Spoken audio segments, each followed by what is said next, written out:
La era de los esteroides en el béisbol ha sido considerada ampliamente como una mancha en la historia de este deporte, dejando a las personas involucradas y al juego en sí expuestos al menosprecio de quienes disfrutan del rey de los deportes. Pero lo que es el tropiezo más grande para el pasatiempo americano puede que haya sido uno de los momentos de más crecimiento para este deporte. Desilusionados por una huelga de 232 días que eliminó los playoffs y la Serie Mundial de 1994, los fanáticos se estaban alejando en masa, pero la gran caza de home runs en los años 90 e inicios de los 2000 ha sido considerado como la que salvó al béisbol.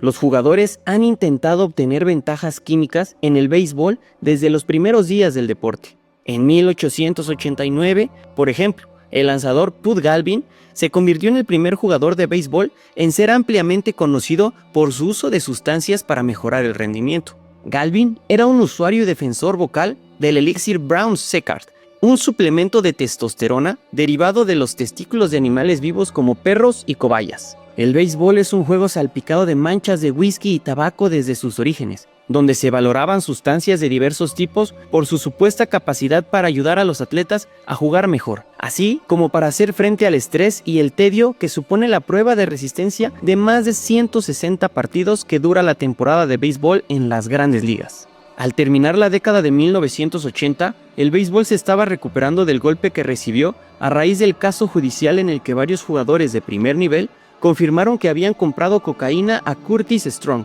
proveedor de catering del club de los Phillies de Filadelfia. Este caso dejó en claro que el béisbol tenía un problema de abuso de sustancias que iba más allá del conocimiento público, y tal vez incluso de su imaginación. El comisionado Peter Uberroth había impuesto suspensiones condicionales de 1 año a los jugadores de béisbol que habían admitido consumir cocaína. Indicó que no aplicaría las suspensiones a los jugadores que estuvieran dispuestos a contribuir con el 10% de sus ingresos a programas de prevención de drogas, someterse a pruebas de detección de drogas al azar durante toda su carrera y pasar aproximadamente 200 horas realizando servicio comunitario durante los 2 años siguientes. A pesar de las sanciones impuestas, los rigores de las temporadas maratonianas obligaron a los jugadores a recurrir a estimulantes de diversos tipos para mantener su rendimiento al más alto nivel. Pero, ¿por qué en estas décadas rendir al máximo nivel parecía más importante? Antes de los contratos multianuales y multimillonarios que conocemos ahora, los jugadores de béisbol no solucionaban su vida teniendo una carrera exitosa. Los dueños de los equipos obligaban a sus peloteros a firmar contratos donde prácticamente pasaban a ser propiedad del equipo, sin cláusulas de cambio o de arbitraje salarial, y mucho menos de poder negociar grandes acuerdos para su futuro. Esto cambió cuando Curt Flood, que era un jugador de béisbol experimentado, pero quería más control de su propio destino y más dinero, demandó a las grandes ligas a través de quien era el comisionado en ese momento, Bowie Kuhn. En concreto, Flood quería liberarse de la cláusula de reserva de béisbol, que permitía a los equipos ser dueños de sus derechos. La cláusula de reserva otorgaba a los propietarios de los equipos el poder controlar a los jugadores y la cantidad de dinero que estos ganaban. Curt Flood no creía que esto fuera correcto, ni moral ni éticamente. Demandó al comisionado Kuhn sabiendo perfectamente que probablemente perdería el caso y tal vez también su carrera. El caso llegó a la Corte Suprema y al final Flood perdió y nunca volvió a jugar. Pero el 23 de diciembre de 1975, el juez Peter Seitz revocó el veredicto original y declaró que los jugadores de grandes ligas de béisbol tenían derecho a convertirse en agentes libres, tras jugar 1 año para su equipo sin contrato. El fallo eliminó para siempre la cláusula de reserva de los deportes, allanando el camino hacia la agencia libre moderna. Esta sentencia alteró el status quo que se vivía en las franquicias de grandes ligas. Los jugadores se volvieron millonarios y los salarios se dispararon, lo que solo alimentó la necesidad de los jugadores de seguir rindiendo a un alto nivel. Y si se incluye el uso de esteroides en esta cronología del consumo de sustancias en el béisbol, se descubre que los esteroides fueron el sustituto de la cocaína. Aunque técnicamente no hay un consenso generalizado sobre el inicio de la era de los esteroides en el béisbol, las investigaciones sobre su uso, el descubrimiento de su uso y las sanciones posteriores apuntan a su aparición en la década de los 80 y su aumento a principios de los 90. En 1988, la ley antidrogas criminalizó el uso y la distribución de esteroides anabólicos y estas drogas finalmente llegaron a la lista de sustancias prohibidas del béisbol en 1991. Sin embargo, las pruebas para los jugadores de las grandes ligas no comenzaron hasta el 2003. En 1994, en plena era de los esteroides, mientras Ken Griffey Jr. pegaba su home run número 40 de la temporada, oficialmente iniciaba la huelga. Un paro laboral que acabó con el béisbol esa temporada, en la que no hubo más juegos, ni playoff, ni serie mundial. El principal factor para que se detuviera la campaña en ese momento es que los peloteros buscaban presionar a los dueños para concretar un nuevo contrato laboral, ya que no jugar se convertiría en una pérdida millonaria en ese momento. Y pensaban que así cederían a la petición de los jugadores, centrada en temas como el tope salarial, así como en la repartición de las ganancias generadas por los derechos de televisión entre los mercados grandes y pequeños. Los dueños, por su parte,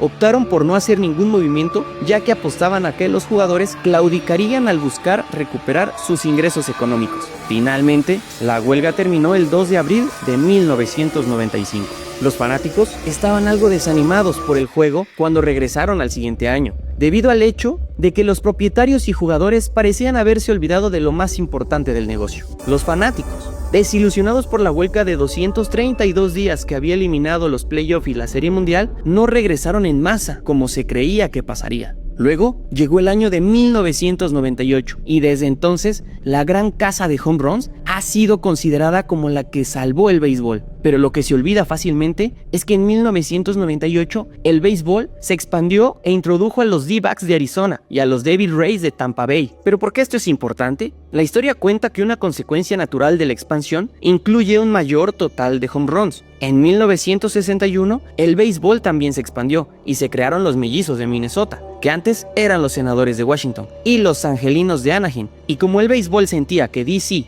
todavía necesitaba un equipo, crearon a los nuevos Senadores de Washington. En ambas circunstancias, la expansión redujo el talento de las grandes ligas, especialmente los lanzadores de calidad. En el 61, el total de home runs aumentaron, incluyendo el récord de home runs en una sola temporada, que anteriormente ostentaba Babe Ruth y que fue superado por Roger Maris. Los fanáticos, los propietarios, los escritores y el Salón de la Fama lo absorbieron de manera gloriosa. No es sorprendente que los fanáticos gastaran su dinero para ver cómo se hacía historia. Fue tan eufórico el home run 62 de Mark McGwire que está catalogado como el momento número 1 del béisbol en la década de 1990 por la Major League Baseball. Pero curiosamente en los años siguientes empezaron a surgir preguntas a medida que los jugadores seguían bateando home runs a un ritmo increíble. Los aficionados y los escritores, los mismos que se comieron la atención y el éxito de la temporada de 1998 y los increíbles logros del béisbol,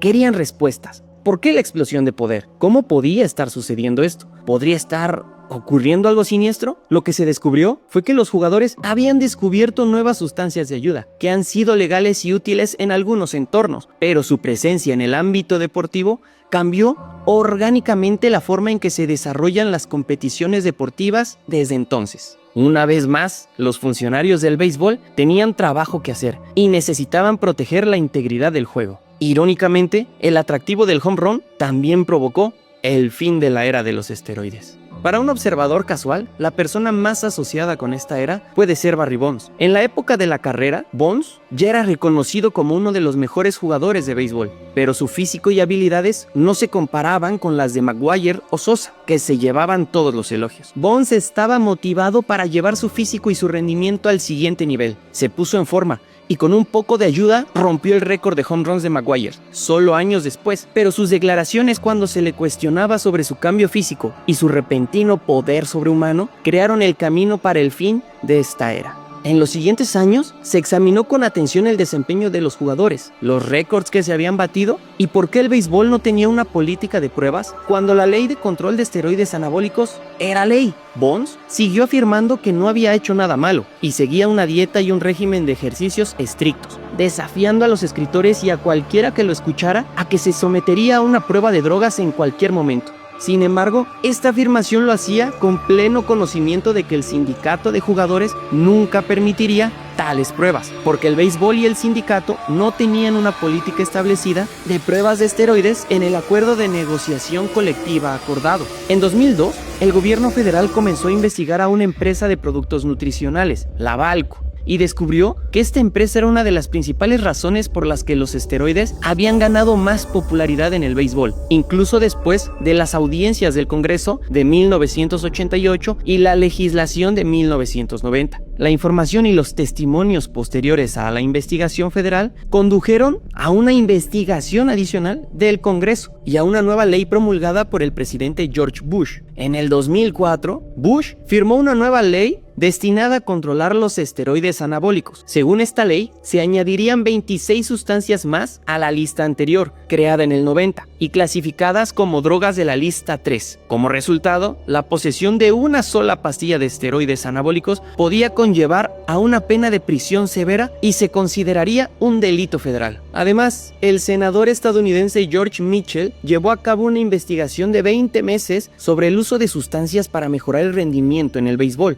Curiosamente, la mayoría de los jugadores se negaron a ser entrevistados por Mitchell, pero algunos, debido a su participación en la investigación de Balco, fueron obligados por el comisionado Bud Selig a cooperar y ser entrevistados. Al final, más de 80 jugadores fueron nombrados en la investigación, incluidos 7 MVPs y 31 All-Stars. En diciembre de 2007, se publicó un documento con los resultados de la investigación, que desde entonces se conoce como el Informe Mitchell. Estas investigaciones y audiencias, así como la Ley de Control de Esteroides Anabólicos del 2004, pusieron al béisbol en las noticias constantemente. El comisionado Bud Selig y el presidente del sindicato de jugadores, Donald Fair, fueron interrogados por los legisladores del Congreso. Además, jugadores como Mark McGwire y Sosa fueron avergonzados ante la opinión pública. En el camino se estaban forjando nuevos casos judiciales y audiencias legislativas contra el máximo jonronero de todos los tiempos, así como posiblemente uno de los mejores lanzadores de la historia, Roger Clemens. Al mismo tiempo, Estados Unidos acusó a Balco de suministrar ilegalmente drogas para mejorar el rendimiento a los atletas. Barry Bonds fue vinculado y se le declaró culpable de desacato al tribunal por su testimonio ante un gran jurado en 2003. Posteriormente, fue exonerado por el Tribunal de Apelación de los Estados Unidos por el 9º Circuito de San Francisco. Hasta el día de hoy, Barry Bonds nunca dio positivo en las pruebas de PED.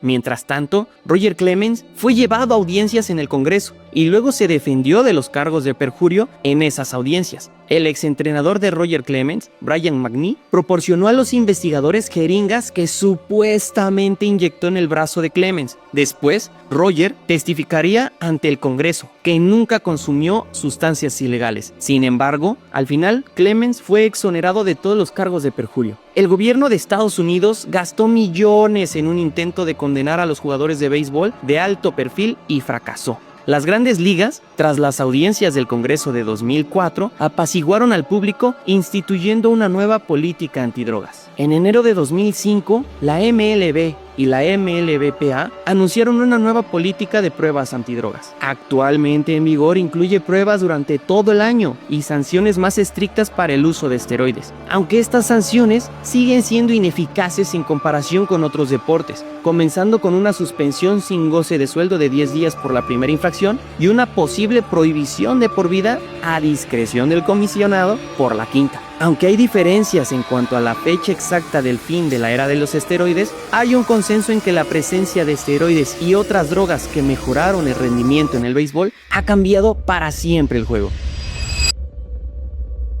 El Salón de la Fama es una institución educativa a la que las familias acuden para aprender sobre el juego y su historia. Es cierto de que la idea que los grandes jugadores deberían quedar fuera del Salón de la Fama por infringir reglas que no existían o que no se aplicaban correctamente no es realista ni sostenible, pero no se puede ignorar la realidad. Los jugadores utilizaron sustancias y estaban haciendo trampa. Entre estos peloteros manchados se encuentra al que muchos conocen como el rey de los esteroides, José Canseco. En el 2005, Canseco publicó un libro revelador, Juice, con su experiencia con esteroides en su su carrera. En el libro nombraba a varios jugadores, incluidos Mark McGwire, Rafael Palmeiro, Iván Rodríguez, Juan González y Jason Giambi, entre otros, como usuarios de esteroides. El libro causó una gran controversia y la mayoría de estos jugadores afirmaron que las insinuaciones de Canseco eran falsas, aunque Maguire y Giambi admitieron más tarde haber usado drogas para mejorar el rendimiento, y Palmeiro dio positivo. En el 2008, Canseco publicó otro libro, Vindicated, sobre sus frustraciones tras la publicación de Juice. En él, habla de su creencia de que Alex Rodríguez también consumía esteroides. La afirmación se demostró cierta con la admisión de Rodríguez en el 2009, justo después de que se filtrara su nombre como miembro de la lista de 103 jugadores que dieron positivo por sustancias prohibidas en las grandes ligas. En julio de 2013, Alex Rodríguez volvió a estar bajo investigación por utilizar sustancias prohibidas proporcionadas por Biogenesis of America y fue suspendido durante toda la temporada de 2014. En enero de 2010, Maguire admitió haber usado esteroides a lo largo de su carrera profesional en el béisbol. Afirmó haber usado esteroides solo por razones de salud y para una recuperación rápida, nunca para ganar fuerza o tamaño. Estas afirmaciones fueron cuestionadas públicamente por el mismo proveedor de esteroides de Maguire, quien declaró que de hecho usó esteroides para obtener una ventaja competitiva. La admisión del uso de esteroides hizo que algunos se preguntaran si su larga lista de logros debería ser invalidada o no. Su logro más famoso tuvo lugar en la temporada de 1998, cuando rompió el récord de home runs en una sola temporada que anteriormente ostentaba Roger Maris. Fue después de este logro que Maguire y otros jugadores fueron objeto de escrutinio. Un periodista, Steve Wilson, se topó con un recipiente abierto de androstenediona en el vestuario de Maguire en agosto de la temporada de 1998. En ese momento, esa droga no estaba en la lista de sustancias prohibidas de grandes ligas, pero se consideraba un precursor de los esteroides anabólicos y fue prohibida por el Comité Olímpico Internacional, la Liga Nacional de Fútbol Americano y la Asociación Nacional de Atletismo Universitario. Otros nombres como Bonds, Clemens y Sosa, que lograron números espectaculares, pero que sus proezas quedaron empañadas por las acusaciones de que consumieron sustancias prohibidas para mejorar su desempeño, y en una época en la que el béisbol trataba de alejarse de la sombra del dopaje, quedaron fuera del Salón de la Fama. Bonds fue el mejor toletero de su generación y Clemens es noveno en la historia con 354 triunfos de por vida. Sosa es octavo en la lista de los mejores jonroneros. Fanáticos, peloteros y miembros del Salón de la Fama han debatido el tema de si las estrellas que supuestamente aprovecharon las drogas para mejorar sus logros deberían unirse o no al recinto. Quienes se oponen a ello señalan que los tramposos nunca deben recibir el máximo honor individual del béisbol. Otros opinan lo contrario, al considerar que el uso de drogas indebidas fue casi la norma en las décadas de los 80s y 90s e incluso comienzos de este siglo, y que por lo tanto no deben descalificarse a los candidatos por este motivo. Los que en su momento salvaron al béisbol puede que solamente serán recordados por la gran mancha que las grandes ligas nunca supo borrar.